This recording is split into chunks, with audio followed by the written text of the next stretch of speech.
Hello, പുതിയൊരു വീഡിയോയിലേക്ക് എല്ലാവർക്കും സ്വാഗതം. അപ്പോൾ ഞങ്ങൾ കഴിഞ്ഞ ദിവസം ഏട്ടന് ഉച്ചയ്ക്ക് ശേഷം ഓഫായിരുന്നേ. അപ്പോൾ ഞങ്ങൾ പുറത്ത് പോയിട്ടുണ്ടായിരുന്നു. എവിടെ പോയെന്ന് വെച്ചാൽ ഇന്ത്യയിലെ ഏറ്റവും വലിയ വസതിയായ ലക്ഷ്മി വിലാസ് പാലസിലേക്കാണ് കേട്ടോ പോയിട്ടുള്ളത്. ഈ ഒരു പാലസിനെ കുറിച്ച് പറയുകയാണെങ്കിൽ നമ്മുടെ ലണ്ടനിലെ ബക്കിംഗ്ഹാം പാലസിൻ്റെ 4 ഇരട്ടി ഉണ്ട് എന്നാണ് കേട്ടോ പറയപ്പെടുന്നത്. മാത്രമല്ല ഈ ഒരു പാലസിൻ്റെ അകത്ത് 170-ലധികം റൂമുകളും ഉണ്ട് കേട്ടോ. 5 വർഷം മുന്നേ വരെ, ഇപ്പോൾ ആരെങ്കിലും ഇതിൽ താമസിക്കുന്നുണ്ടോ എനിക്കറിയില്ല കേട്ടോ. 5 വർഷത്തിൻ്റെ മുന്നേ വരെയൊക്കെ 2 പേര് മാത്രമാണ് ഈ ഒരു കൊട്ടാരത്തിൽ, ഈ ഒരു 170 റൂമുള്ള ഈ ഒരു കൊട്ടാരത്തിൽ താമസിച്ചത് എന്നാണ് കേട്ടോ പറയുന്നത്. മാത്രമല്ല ഇതിൻ്റെ അകത്ത് ചുറ്റിക്കാണാൻ വേണ്ടിയിട്ട് ഒരുപാടുണ്ട് കേട്ടോ. പക്ഷേങ്കിൽ ഞങ്ങൾ അവിടെ എത്തുമ്പോഴേക്ക് 5 മണി കഴിഞ്ഞിട്ടുണ്ട് കേട്ടോ. 6 മണി വരെയാണ് ഈ ഒരു പാലസിൻ്റെ അകത്ത് കയറാൻ വേണ്ടിയിട്ട് നമുക്ക് ടിക്കറ്റ് കിട്ടത്തുള്ളൂ കേട്ടോ.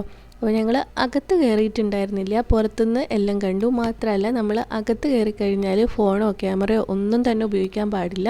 നമുക്ക് ഫോട്ടോ ആയാലും വീഡിയോ ആയാലും ഒക്കെ തന്നെ ഈ ഒരു പാലസിൻ്റെ പുറത്തുനിന്ന് മാത്രമാണ് കേട്ടോ എടുക്കാൻ പറ്റും. അകത്ത് രവിവർമ്മേൻ്റെ ഒക്കെ ഒരുപാട് ചിത്രങ്ങളും കലാസൃഷ്ടികളൊക്കെ ഉണ്ട്. അതേപോലെ തന്നെ എന്തൊക്കെയോ അമൂല്യമായിട്ടുള്ള എന്തൊക്കെയോ സംഭവങ്ങളൊക്കെ ഉണ്ട് എന്നാണ് കേട്ടോ പറയുന്നത്.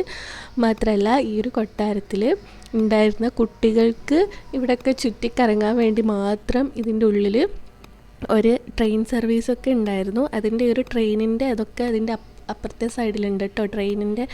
ട്രെയിനൊക്കെ ഇങ്ങനെ ഒരു ഇതാക്കി വെച്ചതൊക്കെ ഇതിലേക്ക് നമ്മൾ ഇതിൻ്റെ മെയിൻ എൻട്രൻസിലൂടെ നമ്മൾ പോകുമ്പം ഫസ്റ്റ് തന്നെ നമ്മൾ കണ്ണിൽ പെടുന്നത് അവിടെയുള്ള ആ ഒരു ചിത്രമാണ് കേട്ടോ. അടിപൊളിയുണ്ട് കാണാൻ വേണ്ടിയിട്ട്.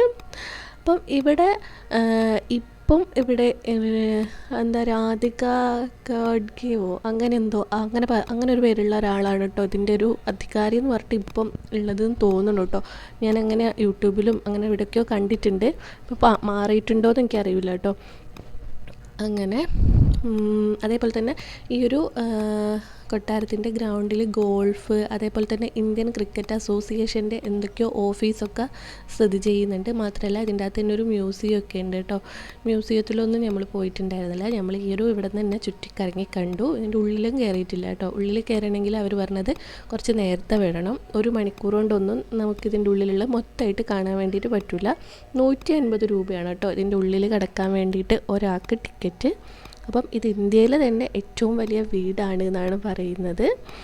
പണ്ടത്തെ ബറോഡ രാജകുടുംബമൊക്കെ ഇവിടെയാണെന്ന് താമസിച്ചിരുന്നത് എന്നൊക്കെ കേൾക്കുന്നുണ്ട് കേട്ടോ. അതിനെ പറ്റിയൊന്നും എനിക്ക് കൂടുതൽ അറിയില്ല. എവിടെ നിന്നൊക്കെയോ കേട്ടിട്ടുള്ള കുഞ്ഞു കുഞ്ഞു അറിവുകളാണ്. അങ്ങനെ ഞങ്ങൾ ഈ ഒരു പാലസ് ചുറ്റിക്കണ്ട് കേട്ടോ. അടിപൊളിയാണ്, പുറത്തുനിന്ന് കാണാൻ വേണ്ടിയിട്ട് ഒരു രക്ഷയില്ല, അടിപൊളിയാണ്. എൻ്റെ ഫോണിൽ എത്രത്തോളം നല്ലതായിട്ട് എടുത്തിട്ടുണ്ട് എന്ന് എനിക്കറിയില്ല കേട്ടോ. പക്ഷേങ്കിൽ അടിപൊളിയാണ് പുറത്തുനിന്നൊക്കെ കാണാൻ വേണ്ടിയിട്ട്. മാത്രമല്ല അതിൻ്റെ അകത്ത് കയറിയാലും നമുക്ക് കാണാൻ വേണ്ടിയിട്ടൊക്കെ ഒരുപാടുണ്ട് എന്നാണ് പറയുന്നത്. ഭയങ്കര റേറ്റ് കൂടിയിട്ടുള്ള മാർബിളും അതേപോലെ തന്നെ അങ്ങനത്തെ എന്തൊക്കെയൊക്കെയോ ഇട്ടിട്ടൊക്കെയാണ് ഈ ഒരു കൊട്ടാരം നിർമ്മിച്ചത്. അതേപോലെ തന്നെ 2 മുറ്റമുണ്ട് എന്ന് പറയുന്നുണ്ട്. പിന്നെ ജലധാര ഉണ്ട് എന്നൊക്കെ പറയുന്നത് കേട്ടിട്ടുണ്ട്. അടുത്തൊരു പ്രാവശ്യം വരുമ്പം ഇതിൻ്റെ ഉള്ളിൽ കയറണം എന്ന് ആഗ്രഹമുണ്ട് കേട്ടോ. പക്ഷേ എങ്കിൽ ഉള്ളിൽ കയറിയാലും നമുക്ക് ഫോണോ ക്യാമറയോ ഒന്നും തന്നെ ഉപയോഗിച്ച് ഫോട്ടോ എടുക്കാനൊന്നും പറ്റത്തില്ല. അതിനൊന്നും അവർ സമ്മതിക്കത്തില്ല കേട്ടോ. ഇതിൻ്റെ പുറത്തുനിന്ന് തന്നെ അവർ ഇങ്ങനെ ഫോട്ടോ എടുക്കുന്ന ചില സൈഡിലേക്കൊക്കെ നമ്മൾ ഫോട്ടോ എടുക്കാൻ പോകുമ്പോൾ അവർ വിടുന്നില്ല. ആ ഫോട്ടോത്തിൻ്റെ അവിടെ കാണുന്ന ഒരു ഫോട്ടോ ഇല്ലേ, അതിൻ്റെ അവിടെ കയറി നിന്നിട്ട് നമ്മൾ ഫോട്ടോ എടുക്കാൻ നോക്കിയപ്പോൾ അവർ വിട്ടിട്ടുണ്ടായിരുന്നില്ല കേട്ടോ.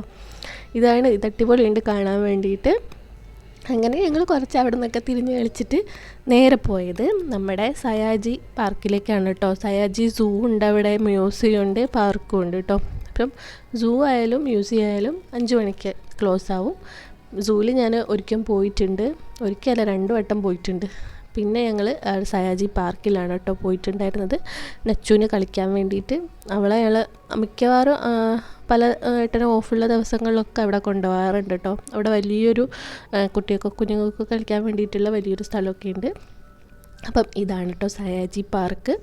ഇതിൽ നിന്ന് സൈഡോട്ട് പോയാൽ സയാജി സൂ ഉണ്ട് കേട്ടോ. സൂവിൽ ഇപ്പം പ്രത്യേകിച്ച് കാണാനായിട്ട് ഒന്നും തന്നെ ഇല്ല കേട്ടോ. ഞാൻ കഴിഞ്ഞ മാർച്ചിൽ വന്നിട്ടുണ്ടായിരുന്നേ. നാട്ടിൽ നിന്ന് എൻ്റെ അമ്മയും ഇവിടെ വന്നിട്ടുണ്ടായിരുന്നേ.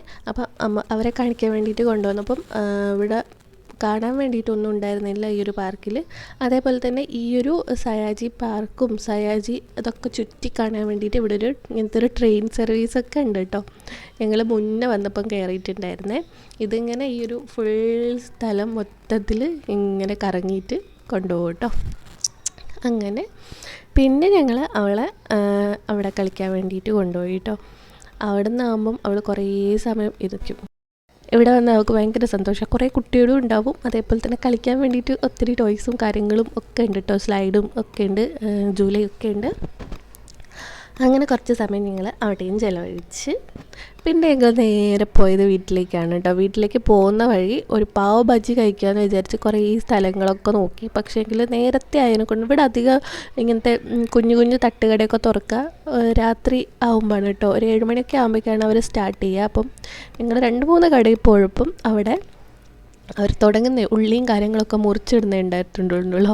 അപ്പോൾ ഞങ്ങൾ നേരെ തിരിച്ച് പച്ചക്കറി വാങ്ങി, പിന്നെ കുറച്ച് പൂവ് വാങ്ങാനുണ്ടായിരുന്നു, അത് വാങ്ങിച്ച് അങ്ങനെ വീട്ടിലേക്ക് പോവുകയാണ് കേട്ടോ ചെയ്തത്. പിന്നെ ഞങ്ങൾ തിരിച്ചു പോകുമ്പം ഈ ഒരു സൈഡിൽ കൂടെ വന്നപ്പം ഇവിടെ അങ്ങനെ കഴിഞ്ഞ പ്രാവശ്യം വന്നപ്പം കണ്ടിട്ടുണ്ടായിരുന്നേ കുറച്ച് കുട്ടികളിൽ അത്യാവശ്യം കുറച്ച് വലിയ പയ്യന്മാർ പാട്ട് പാടുന്ന കേട്ടോ. അവരെ സംഭവങ്ങളൊക്കെ വെച്ചിട്ട് ഗിറ്റാറും ഒക്കെ വെച്ചിട്ട് പാട്ട് പാടുന്നത്. പിന്നെ ഞങ്ങൾ ഇങ്ങനെ വീട്ടിലേക്ക് പോവുകയാണ് കേട്ടോ ചെയ്തത്. പോകുന്ന വഴിയാണ് ഈ ഒരു പാവ് ബജിക്കൊക്കെ നോക്കിയത്. പക്ഷേങ്കിൽ കഴിക്കാൻ പറ്റിയിട്ടുണ്ടായിരുന്നില്ല. ഇവിടെ തുടങ്ങിയിട്ടുണ്ടായിരുന്നില്ല. അത്യാവശ്യം രാത്രിയാവും ഇവിടെ പാവ് ബജിയൊക്കെ. പാനിപ്പൂരി എല്ലാ സ്ഥലത്തും ഉണ്ടാവും കേട്ടോ.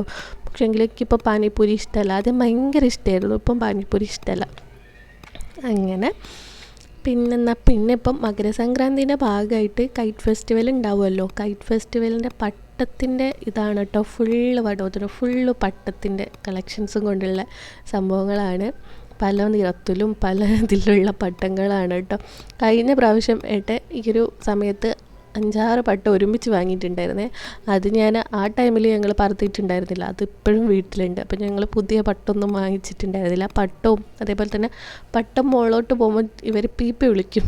ആ പീപ്പിയൊക്കെ ഉണ്ട് കേട്ടോ ഈ ഒരു സൈഡിലൊക്കെ. നല്ല രസമാണ് രാത്രി ഇവിടെ കാണാൻ വേണ്ടിയിട്ട്. ഇങ്ങനത്തെ എന്തെങ്കിലും വിശേഷ ദിവസം ഉള്ളപ്പോൾ ഫുൾ ആളുകളായിരിക്കും. മാത്രമല്ല ഇങ്ങനെ വഴി നീള കച്ചവടക്കാരുമായിരിക്കും കേട്ടോ. പിന്നെ ഈ ഒരു കൈറ്റ് ഫെസ്റ്റിവൽ ഇവിടുത്തെ ഭയങ്കരമായിട്ട് മകരസംക്രാന്തി ഇവിടുത്തെ ഭയങ്കര വലിയൊരു ആഘോഷമല്ലേ. അതിൻ്റെ ഭാഗമായിട്ട് ഒത്തിരി ഡ്രസ്സൊക്കെ ഉണ്ട് കേട്ടോ ഈ ഒരു സൈഡിൽ. അത് ഫുള്ള് ഡ്രസ്സാണ്. നല്ല വില കുറവിനാണ് കേട്ടോ ഉള്ളത്. 200, 300, 400 രൂപയ്ക്കൊക്കെയാണ് അടിപൊളി ഡ്രസ്സൊക്കെ ഈ ഒരു സൈഡിലൊക്കെ വെച്ച് വിൽക്കുന്നത് കേട്ടോ. പിന്നെ പ്രത്യേകിച്ചൊന്നുമില്ല. നമ്മൾ കുറച്ച് ഫ്രൂട്ട്സൊക്കെ വാങ്ങിയിട്ട് നേരെ വീട്ടിലേക്ക് പോയി കേട്ടോ.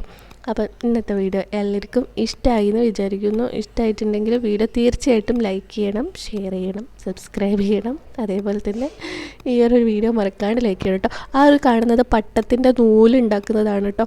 ഈ ഒരു കൈറ്റ് ഫെസ്റ്റിവലിൻ്റെ 2-3 മാസം മുന്നേ അവർ ഈ ഒരു റിങ്ങായിട്ട് ഇവിടെ വന്നിട്ടുണ്ടാവും. എന്നിട്ട് നൂലിങ്ങനെ ഉണ്ടാക്കുന്നുണ്ടാവും. ഈ ഒരു നൂലുകൊണ്ടില്ലേ പട്ടം പറത്തുമ്പോൾ നമ്മളിങ്ങനെ വലിക്കുമ്പം കൈ നല്ല ആഴത്തിലാണ് കേട്ടോ മുറിയുക.